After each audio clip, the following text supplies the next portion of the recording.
What is going on, everyone? The Flyers fall in a game that was so meaningful in the standings, and it's not like they didn't work hard. They battled, they completely outplayed and outcompeted the Pittsburgh Penguins. I think Carter Hart would probably want some of those goals back. I know the first one with Sidney Crosby behind the net was a little fluky. The puck just bounces right on his stick, and he's wide open back door, and no one really knew where the puck was. And, the second and third goal, it wasn't very strong.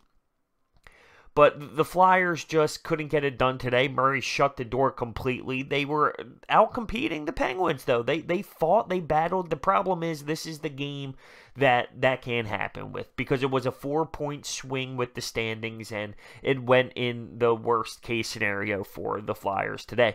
But the way they put the puck on net, the amount of shots they had was insane. Second period, they put 28 pucks on net. I mean, that's just absurd. You don't ever see something like that. That is ridiculous how much they put the puck on net. But they couldn't bury it all, and they had a chance. The referee decided to blow the whistle way too quick. I mean, I've never seen a quicker whistle in my life. Nolan Patrick's backdoor just taps it in. That would have cut the lead 2-1. But they didn't score enough goals at the end of the day. The game finishes 4-1. There was an empty net involved, but they didn't score enough goals. That one whistle that was blown quickly, yeah, that could have changed momentum. Absolutely, that could have. And I'm so disappointed with the referee for doing that. I mean, it hit Murray's glove. It wasn't even like he actually had possession of the puck. It hit the top of his glove, went through his 5-hole wide open, and Nolan Patrick back door. So it's no excuse. I mean, he made an error, though. It happens, and that's what happens in sports. We saw it happen in the NFC Championship game. It happens. He made a mistake. Blew the whistle too early. It seemed like the Wells Fargo Center was going to get blown up with energy after that one. So we move on, and it hurts, though. I mean, it hurts. Just because we played great hockey tonight, you kind of walk away with this one with just this really bad gut feeling, because with just where we are, that 4-point swing would have been insanely beneficial if it went in the Flyers' favor.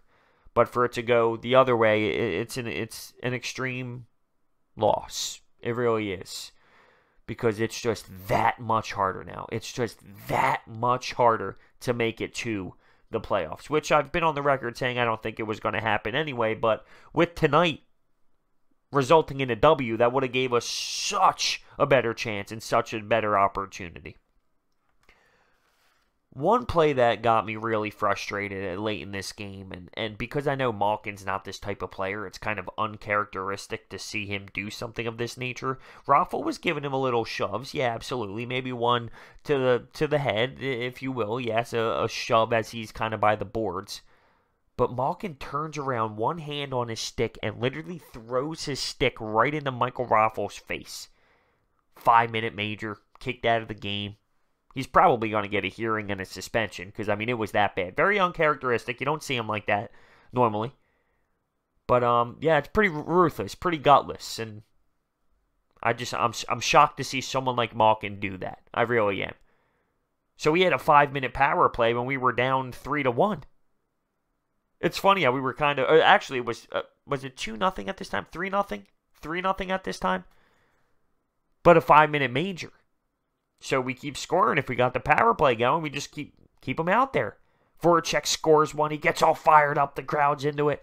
And then we have to sit there and watch a power play, not even know how to move the puck around and not get any shots. You hear the fans, shoot, shoot, which always cracks me up, because, like, really, if you know anything about the game, you have to set it up and create an opportunity and create lanes and create good scoring chances. But they weren't doing that. They weren't doing that at all. They were just sloppy.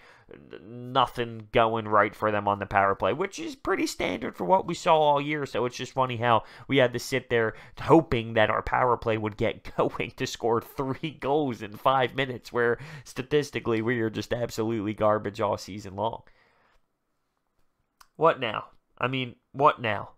Also, on that power play, Raffl was going for one of the pucks, and he just got creamed from behind, and it was a clear boarding as he fell face first into the boards. But I'm not sitting here blaming the referees for the loss. Like, Murray played an outstanding game. We didn't score enough goals, but I'm just saying the quick whistle was bad. Malkin's one-handed slash to the face was bad, and so was the non-call on Raffle, but it wasn't the referee's fault. We outplayed them. We competed at an elite level.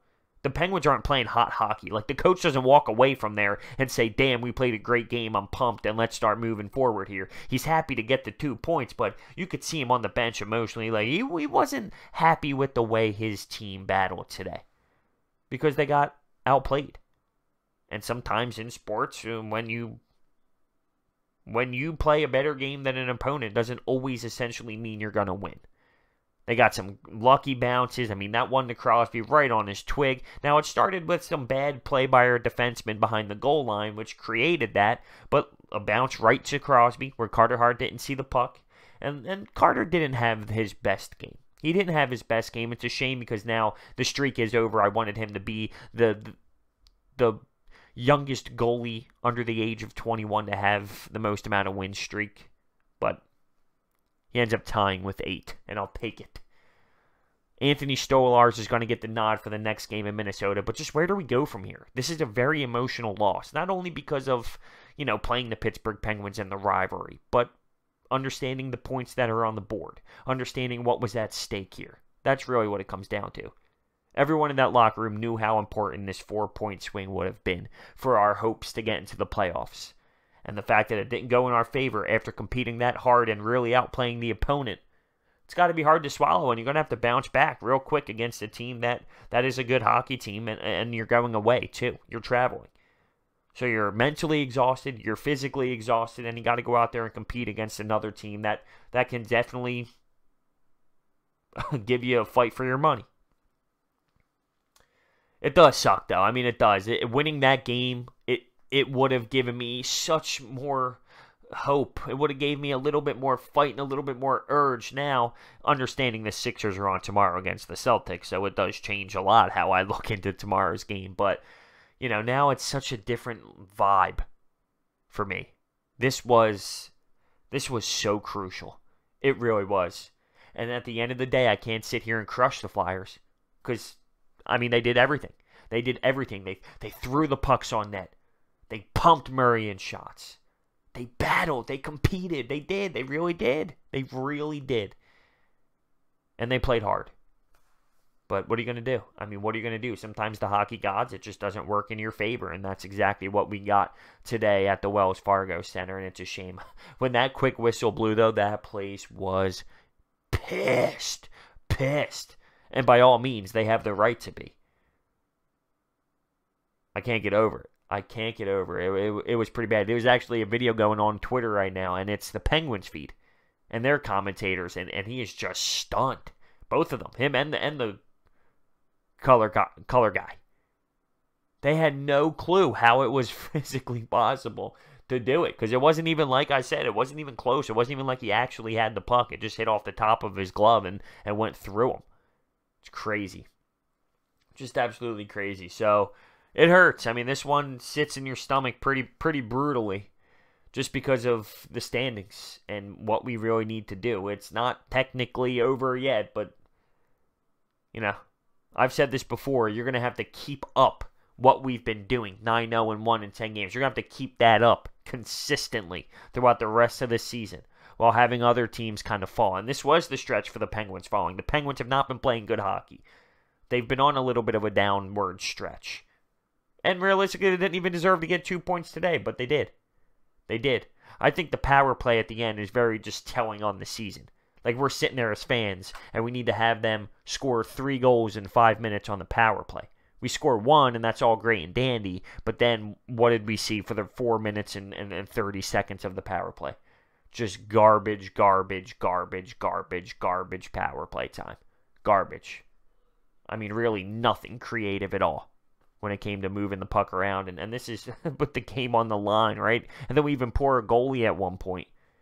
So we had an extra attacker on top of it. And, it's just kind of comical to me that I had to sit there. And it's just funny now looking at it, I believe maybe it was possible. I believe, maybe it was possible. Because the first goal came early on the 5-minute major. At the end of the day, I sit here. I'm just disappointed that we didn't get it because I thought we deserved it. but that's the way it goes. I mean, that's just hockey. That's sports in general. And kills. So I want to know down below what you thought about the game, what you thought about Malkin.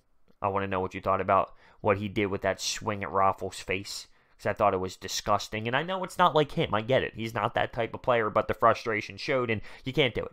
Regardless of if Raffl gave him a little shove to the head. It wasn't a full punch. He gave him a little shove to the head and all that, but you can't retaliate in that fashion. It's gutless. It's gutless. What'd you think about Carter Hart? Just what'd you think about this game and moving forward, understanding this 4-point swing? I want to know your thoughts down below. I'm a little bit hurt. It sucks. Let me know what you think. Thank you guys for watching. I'll see you next time.